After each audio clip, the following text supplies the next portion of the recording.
బుల్లితెరపై ఓ వెలుగు వెలిగింది. వివాహానంతరం యాక్టింగ్కు విరామం ఇచ్చింది.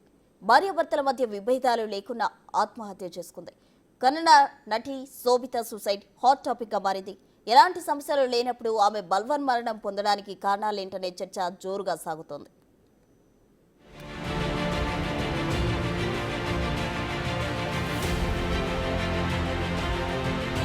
బుల్లితెరపై ఓ వెలుగు వెలిగిన కన్నడ నటి శోభిత. పెళ్లి తర్వాత నటనకు విరామం తీసుకున్న నటి.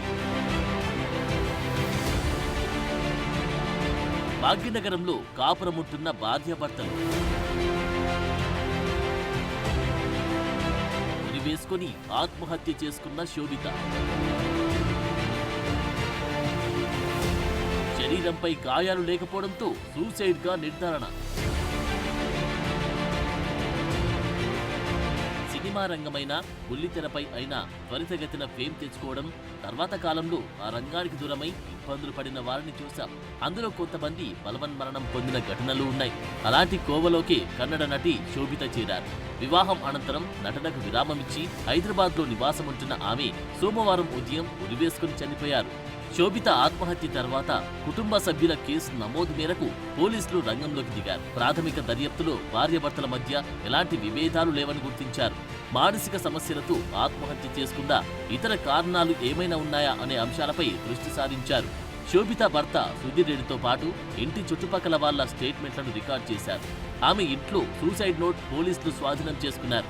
అందులో ఎవ్రీథింగ్ పర్ఫెక్ట్, చావాలనుకుంటే యూ కెన్ డూ ఇట్ అని రాసి ఉన్నట్లు గుర్తించారు. బెంగళూరు మ్యాట్రిమోనీలో శోభిత ప్రొఫైల్ చూసి సుధీర్ పెళ్లి ప్రపోజల్ చేసినట్లు పోలీసులు గుర్తించారు.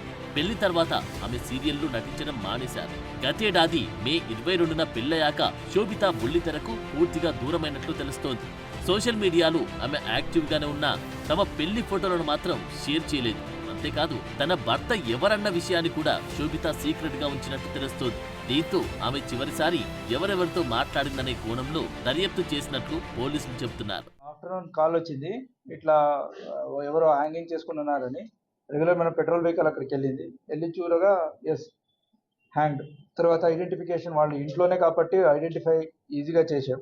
She belongs to Bengaluru, Karnataka కాబట్టి అక్కడ కూడా ఫోన్ చేసి వాళ్ళ పేరెంట్స్ కని ఇన్ఫార్మ్ చేయడం జరిగింది. వాళ్ళు కూడా ఇమీడియట్ బయలుదేరారు.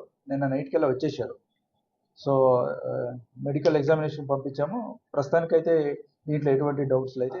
పోస్ట్ మార్టంలో శోభితది ఆత్మహత్యగా డాక్టర్లు తేల్చారు. మృతదేహంపై ఎలాంటి గాయాలు లేవని నిర్ధారణకు వచ్చారు.